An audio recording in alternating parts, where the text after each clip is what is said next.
Richard Southern joins us from the 680 News Business Center. Now, Richard, it is Black Friday all over North America, but it looks like overall foot traffic is down in stores, but it doesn't mean there hasn't been some pretty tense moments out there. Were you out shopping? Did you get a deal today, Melissa? No, but I definitely plan to. I'm more of like an online shopper, I think, just to avoid the crowds because I know how crazy it is out there at this time of day. That's kind of the story, right? Lines were a lot shorter today than what we've seen in previous years.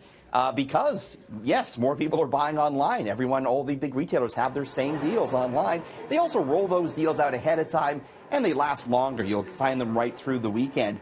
Companies like Costco, Walmart, Best Buy, they've also increased their delivery options and their pickup options. Early numbers show online sales up 20.5% this Black Friday over last. Having said that, Melissa, we did still see some of the violence that has become synonymous with Black Friday, and I'd be remiss if I didn't show it to you. Roll it, Katya. This was a brawl scene in Pennsylvania.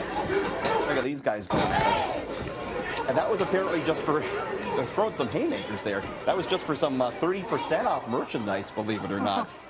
We also had a near stampede in Sao Paulo, Brazil for TVs. So even though there weren't as many people out there, there still were the crazies, Melissa, on Black Friday. I'm just shocked. Like, I still don't understand how and why this even happens. Just for every year. 3%. Are you serious? I'm serious. That was a Forever 21, I think, and they were just throwing the haymakers over the 30% off. Okay. Go figure.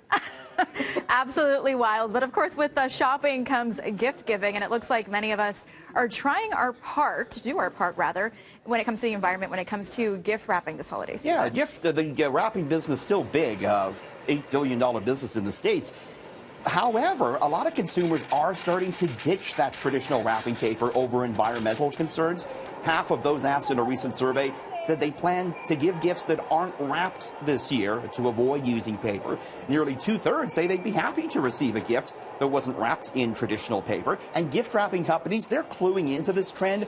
IG Design, a big wrapping company out of the UK, they're ditching glitter in their wrapping because it can't be recycled. So, you know, you see it on Christmas morning. There's a lot of waste there, and people don't want to see that as much, Melissa. No, I totally get that. And when it comes to me anyways, I don't even know how to really gift wrap properly, so I just don't bother. My family's used to it. With that. No, too much. Bring it to the guy in the mall. He does it for you. Exactly. Now, the Canadian economy hit the brakes in the third quarter of this year. Is this something we should be worried about?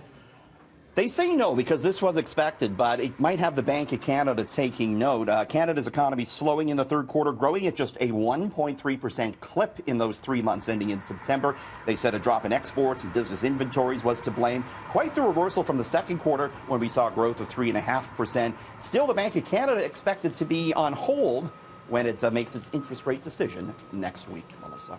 Okay, sounds good. And before you go, Richard, we've got a quick look at some gas prices and some of the other stories you'll be bringing us later on in the show. No change for the price of gas tonight. It's going to hold around $117.9. And yeah, I'm back just after 6:30. Amazon Alexa, it's getting an upgrade to bring emotions to that digital assistant. We're going to put it to the test, see if it can make Alexa cry just after 6:30, Melissa.